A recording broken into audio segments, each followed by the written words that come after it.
After the end of World War II, the world was split into two, East and West. This marked the beginning of the era called the Cold War.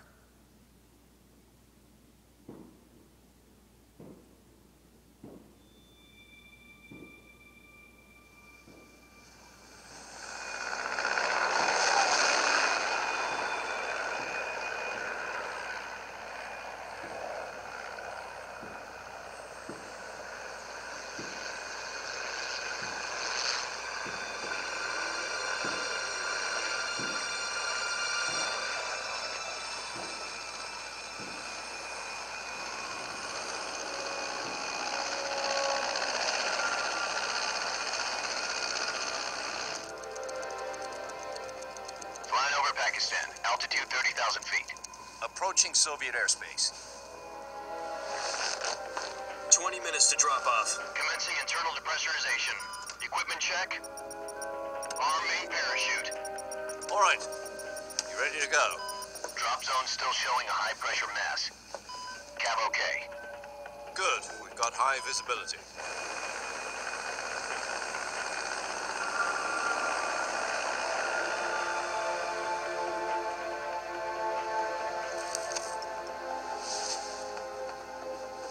Put out that cigar. Connecting oxygen hose to interior connector. Put on your mask.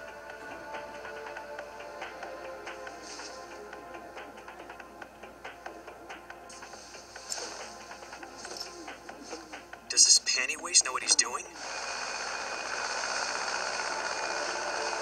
Approaching release point. 10 minutes to drop off. Hey, are you deaf? He said put out the cigar and put on your mask.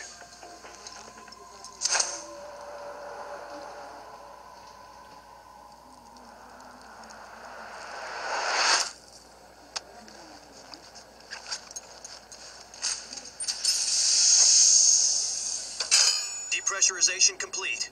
Checking oxygen supply. 6 minutes to drop off. Opening rear hatch.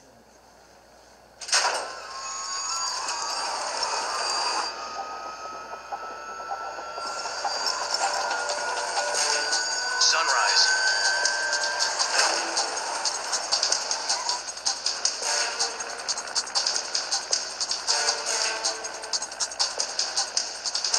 External temperature minus 46 degrees Celsius. 2 minutes to drop off. Stand up. You'll be falling at 130 miles per hour. Try not to get frostbite from the wind chill. 1 minute to drop off. Move to the rear. Activate bailout model. This is one for the history books. The world's first halo jump.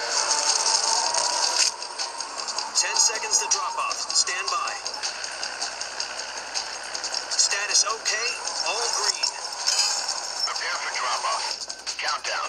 5, 4, 3, 2, 1. Spread your wings. And fly. God be with you.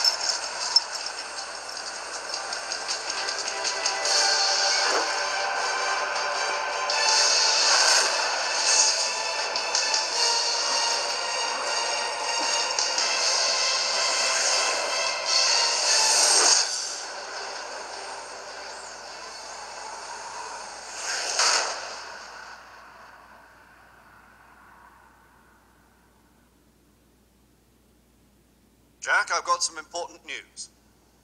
The head of the CIA has finally given us the green light for the virtuous mission.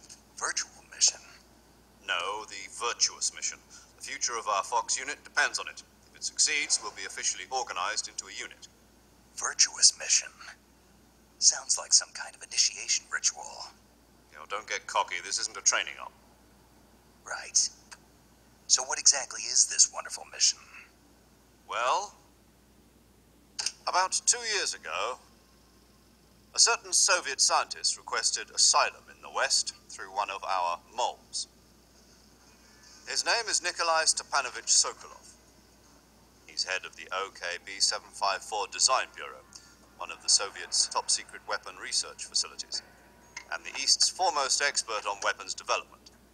Sokolov? Isn't he that famous rocket scientist? The very same.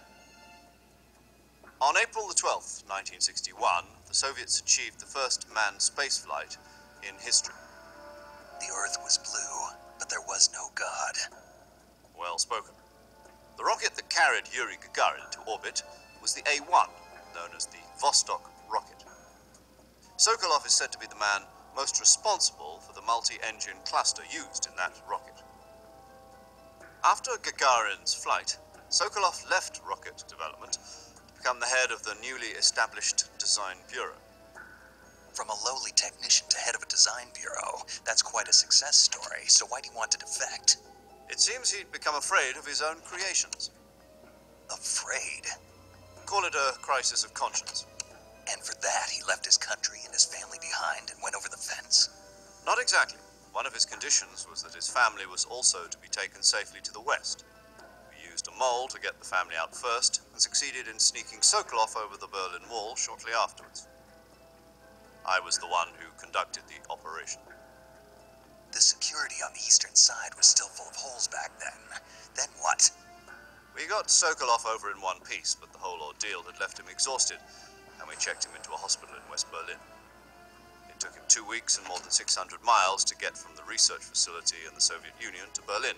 He was in no condition to say anything coherent. And it was only a week later that we had something much bigger on our hands. The Cuban Missile Crisis.